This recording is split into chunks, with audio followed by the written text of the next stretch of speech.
관한 영상입니다. 호흡기계 질환을 가진 대상자들은 과다한 호흡기계 분비물로 고생을 하는 경우가 많은데요. 간호사가 적절하게 호흡기계 분비물을 제거해주지 않으면 문제가 되는 경우가 많습니다. 물론 호흡기계 분비물을 제거하는 가장 좋은 방법은 대상자가 스스로 기침 등을 통해서 그 객담이나 가래를 뱉어내는 겁니다. 그러나 임상에서는 그렇게 할 수 없는 대상자들이 많이 있습니다. 그럴 경우 간호사들은 흡인기를 이용해서 환자의 그 호흡기계 분비물을 제거를 해줘야 합니다. 이 영상에서는 그 과정에 대해서 이제 물품, 호흡기계 그 석션을 위해서, 흡인을 위해서 물품을 준비하는 과정과 그 절차를 보여드리도록 하겠습니다. 호흡기계 대상자에게 흡인, 석션을 실시하려면 흡인기를 연결해서 그 흡인 압을 받을 수 있는 시스템이 필요합니다. 지난번 산소요법을 설명하는 영상에서 제가 월 오투 시스템에 대한 그 언급을 했었는데요. 실제로 병원에 가보면 여러분들이 이런 식으로, 물론 조금 이제 구조적인 차이는 있지만 이렇게 설비가 되어 있는 것을 볼 수 있습니다. 그래서 이쪽에 옥시젠이라고 써 있는 부분, 이 부분에는 우리가 산소 유량계를 연결해서 대상자한테 산소 공급이 필요할 때 사용하시면 되고요. 우리가 그 대상자에게 흡인을 하려면 이 패큐움, 그죠? 이 부분에다가 이 흡인기를 연결해서 우리가 대상자의 어떤 호흡기계 분비물을 제거해 주시면 되는 겁니다. 가운데 콤에어라고 써 있는 부분은 어떤 경우에 이 부분을 사용하냐면 그 환자가 자발적으로 호흡을 하지 못할 때 인공호흡기를 연결을 하거든요. 그럴 때 우리가 숨을 쉰다라는 건 숨을 내쉬고 들이마시고 해야 되는데 환자가 자발적 호흡이 없어서 이 기계가, 인공호흡기가 폐의 역할을 대신 해준다고 생각하시면 됩니다.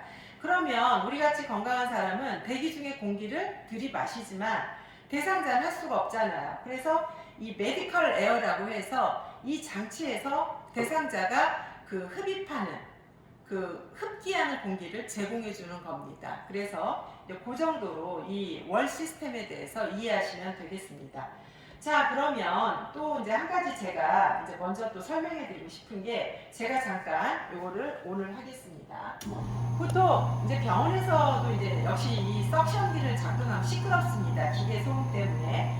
그러면 지금 이제 이 압력이 형성이 된 상태예요. 그럴 때 여러분들이 이제 기계가, 그리고 이제 눈금이 이제 지금 자세히는 안 보일 텐데 이 흡인의 압력을 맞춰주셔야 돼요.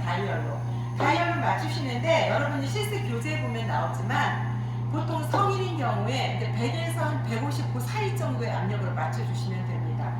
만약에 200이나 300 이 정도로 했을 경우에는 여러분 어떠세요? 이게 여러분 진공청소기 원리를 생각하시면 됩니다. 압력이 너무 세면 기도에 정말 손상받겠죠. 그래서 그 압력 수치 정확히 아셔야 되고, 임상에서는 잠깐 끄겠습니다. 또 만약에 이렇게 월 시스템으로 우리가 사용할 수 없을 경우에는 이렇게 이동형 석션기도 있습니다. 그래서 이것도 원리는 똑같아요. 그 전원 연결하고 이 부분에 그 석션 카테터를 연결해서 흡인을 하시면 됩니다. 그런데 이제 이 이동형 석션기는 그 단위가 이제 기계마다 조금씩 다른데요. 보통 여러분 실습 지침서에 이렇게 설명이 되어 있을 겁니다. 이 월 석션 시스템은 100에서 150 정도가 이제 성인한테 적절하고, 이동형은 10에서 15 정도가 적절하다 이렇게 나와 있는데, 그것은 장비마다 다르기 때문에 여러분들이 그 장비에 맞는 그 적정 범위의 압력을 세팅해서 사용하시면 됩니다. 자, 그러면 이제부터는 실제로 대상자에게 어떤 과정을 거쳐서 어떻게 물품을 준비해서 흡인을 해야 되는지를 실제 물품 준비 과정을 보여드리면서 설명을 해드리도록 하겠습니다.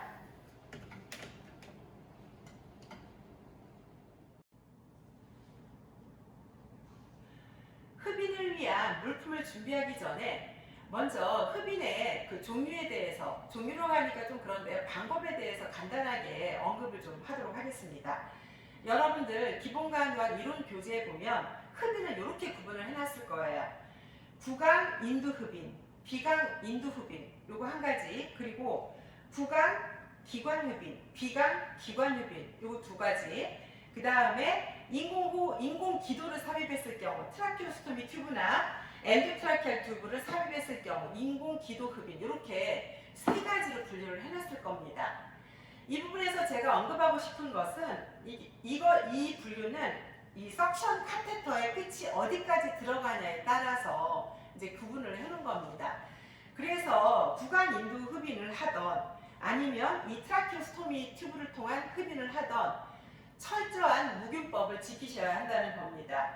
왜냐하면 그 석션 카테터가 이 호흡기계로 들어가는 것이기 때문에 이 부분을 여러분들이 무균수를 지키지 않으면 호흡기계 감염이 일어나게 됩니다.